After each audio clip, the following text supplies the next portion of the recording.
Age restricted like the moment this goes up.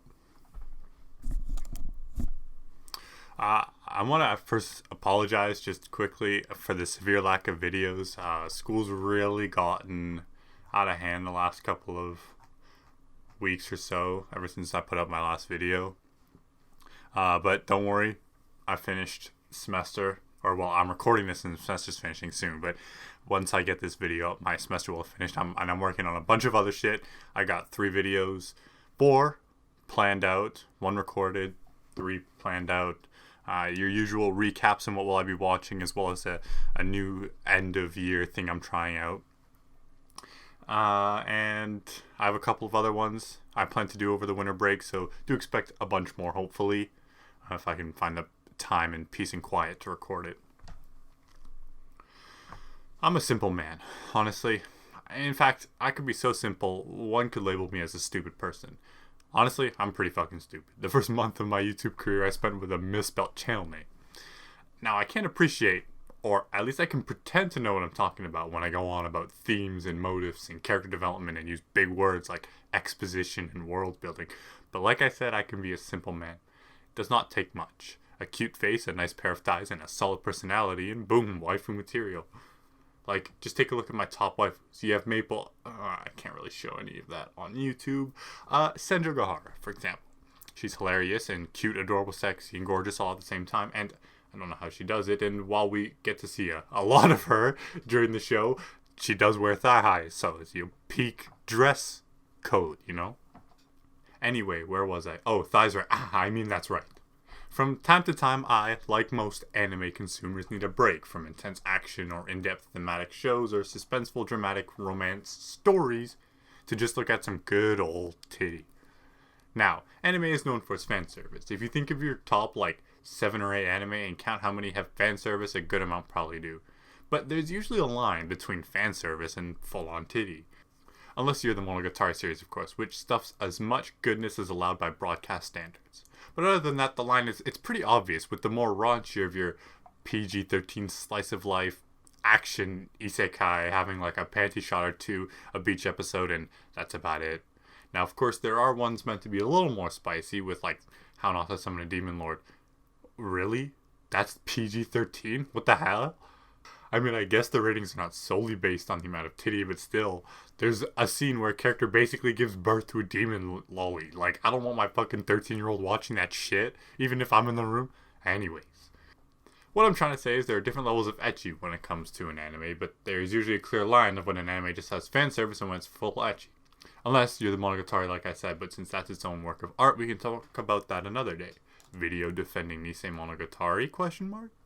Anyway, if we scroll down the ecchi tag on my anime list, almost all the shows have a fair amount of focus on the female body in one way or another. Sometimes this could be more comedic, like Shimonetta and Monster Musume, or this can be story-driven with titty thrown in just cause, like Food Wars or Prison School. Ecchi really is a terrible concept when you think about it, though.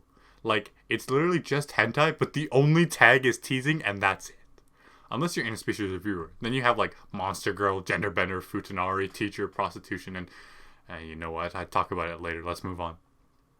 So why would I want to watch some dude get blue-balled for 4 fucking seasons? Well, I'm not gonna lie. I don't have an answer for that. Anyway, my last couple of videos have been very long, in-depth analysis that both took forever to make. So today's going to be a shorter one where I talk about what makes good ecchi. The subjects of today's video are Tulavru, High School Dixie, and the legendary Interspecies Reviewer. This video is mostly me shitting on Tulavru, but I do mention High School and Interspecies to showcase what makes a good ecchi.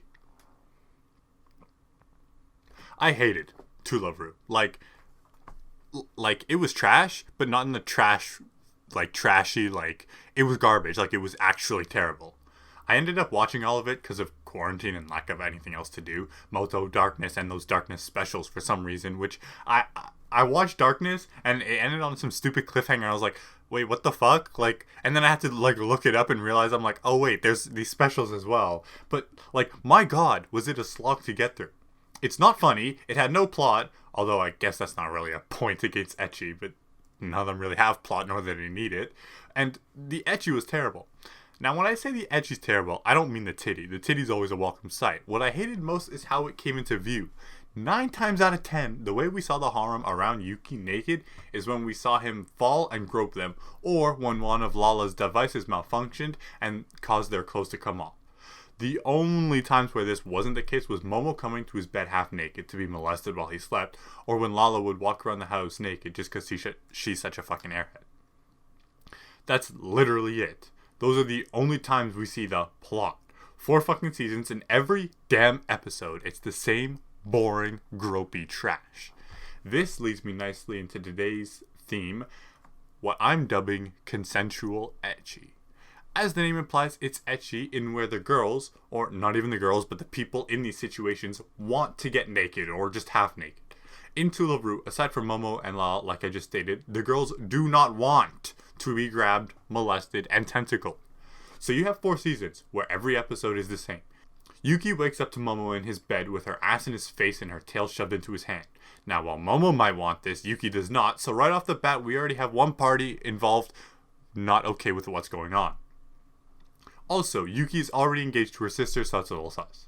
Then, Yuki gets dressed and while walking downstairs, comes across the only time I was okay with the ecchi, when Lala would be naked just because she forgot to put clothes on. Okay, that's fine, whatever. No one is really against it and Yuki just tells her to get dressed because he's embarrassed. This gag usually never lasts long anyways. Now, with the journey to school, one of 2 things happen. 1, Lala goes to the fan favorite Pyong Pyong Warp-kun, where it teleports her and Yuki to school but fails to bring their clothes. Yuki also always ends up touching her up the skirt of his crush, Sirenji. The second, Lala invents some other way to get to school fast, which sends Yuki flying right into the breasts of Yami-chan, in which he then proceeds to get punched and she says her famous line. Then throughout the day, Lala invents another stupid-ass plot device. I mean, invention that is meant to get the girls naked. I mean, to do one thing or another that always results in the girls getting naked. About a gajillion more times, Yuki ends up hands first on some of his other female classmates, that class rep or the gender-bending one, occasionally throwing some very distasteful fan service of his younger sister Mikon, because this show wasn't garbage enough, and see you next week for the same shitty Crowfest. Now, we all know ecchi is not supposed to have a plot, and that's fine. I'm okay with that. But when you replace the plot with, like, molesting, it makes for a terrible time. I'm not going to sit here and trash character development or world building or any of that know-it-all shit, because when it comes to ecchi, none of that matters. My problem came from the only way we got to see the girls naked was when they had accidents resulting in these nudities. It is the exact same goddamn joke every fucking time, and it didn't just get old, it was never funny from the start. Now, I love a good beach episode, especially when swimsuits aren't on the menu like in No Game No Life, and I don't mind when they show a bathing scene or whatnot. And while camera angles in anime, can get weird, they're not bad or anything. But what drives me up the fucking wall is when it's not consensual or intentional. This is why Fire Force is shit all over for the fan service with Tamaki. Her character is basically to just get accidentally naked and groped, and it's a little frustrating to watch. But when your entire plot and device and scheme and idea is for the sexy female characters to accidentally lose their clothes, it is terrible. Now, let's talk about what makes a good time for me and my lower half. High School DxD is usually regarded as legendary in the ecchi genre, not just because of its titty, although goddamn does Studio TNX know how to do and titty. We don't talk about Season 4, but we will talk about Studio Passionate in a bit. Not only does DxD have excellent titty, it has character development, both kinds of plot, and for some reason, really engaging shonen-type battles. Like, even without the ecchi, it would just be a alright, decently solid, supernatural action harem, but what really makes DxD top tier is not just its ecchi, but how it comes about. The girls in High School DxD want to get naked. Rias and Asia want to sleep naked with Issei. Rias is perfectly okay with Issei touching her, and in fact, wants him to make a move on her. Akeno wants to seduce Issei. Zenobia wants to have children with Issei. You see where I'm going with this? The only time there is not this sort of thing is when they're fighting and they so happen to have their clothes torn off or something due to the fighting. But when people are shooting around magic at each other and doing shit tons of damage, it kind of makes sense. But the girls always end up naked because they want to be. This makes the fan service a million times more enjoyable because the characters are having fun, characters want to get raunchy, so I'm having fun. The thing High School DxD also does well are its characters. And while yes, it's totally possible and honestly perfectly fine to have an ecchi show with characters that are cardboard, the fact that Rias and her crew have actual personality, depth, and character development make the saucy parts all more that fun. High School DxD was a fun, enjoyable time because it was consensual. The date is January 2020. China has invented a new soup that will shock the world, and world leaders are being petty with each other. Smaller studio Passionné has flown under the radar by releasing an anime adaptation to the manga interspecies reviews. And well, we all know how the story went. Funimation were being the pussies they were and dropped it and caused a huge ruckus online, but that's not what we're here to talk about. How can I not talk about consensual ecchi without mentioning the show that is quite literally about brothels? I loved Interspecies Review. It is the most fun, line-blurring ecchi I've ever watched. And I won't get into Interspecies Reviewers as a whole and focus on my main point for this video. If it wasn't obvious, the girls in this show are more than okay with the sex they have. Well, it is their job, but not only is it their job, it's something they enjoy doing.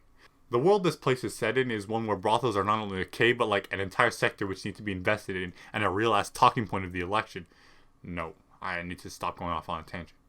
The characters in this show are having a blast during the ecchi scenes, in more ways than one, and, like I said, are totally on board with what's going on. We can even get into specifics. The salamander wants them to cook food on her. The boys want to change their gender at that swapping in, and the list goes on for 12 episodes. Among other things, Interspecies Reviewers was fun to watch because the characters were having fun. Everyone involved in the sexual situations wanted to be in those situations. When I first started To Love Ru, it was pretty famous. I was expecting a good raunchy time, but instead came face to face with a rapey, overused joke that wasn't even funny to begin with. What I enjoy is when characters get naked because they want to. The harem around Issei wants to sleep with him naked in bed. They are perfectly okay with him having a nice little feel. The different monster girls in Interspecies are so down to have some sex and actually enjoy it, which in turn causes me, the viewer, to enjoy it. In To Love Ru, the girls, maybe except with Momo in the morning, don't want to be handled. They don't want to appear naked at random times due to stupid plot device Lala built. I was not having a good time watching this show because it was the same unfunny, stupid-ass joke over and over again, with the same unfunny, stupid-ass punchline of clothes getting ripped off the females over and over again. For me, ecchi is good when it's consensual ecchi. When the characters enjoy the action that's going on, I'm enjoying it. So yeah, before I end, I quickly want to mention and thank everyone who watched my last two videos. If you haven't seen them, check them out here. They're my magnum opuses, and I put a lot of work into them.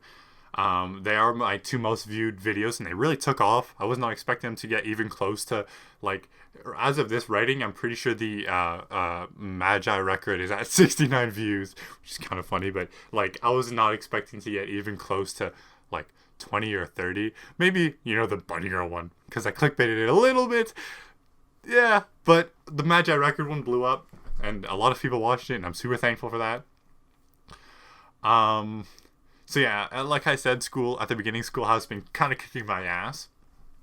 But now that the semester is wrapping up, or should have wrapped up by the time this video gets out, I'll have 4 more videos planned out and scripted. And, you know, I am usually always watching anime, so there's a good chance I'll watch something during the Christmas break. Speaking of ecchi, I might also make a video on Nekopara. I finished Volume 4 recently, so if you want to see that, like this video, I guess. Like, I never really care for likes and shills, but if there's enough people who want me to make a video on the Nekopara visual novel franchise, then I'll do that. So yeah, those are my thoughts on what makes a good ecchi. Thanks for watching.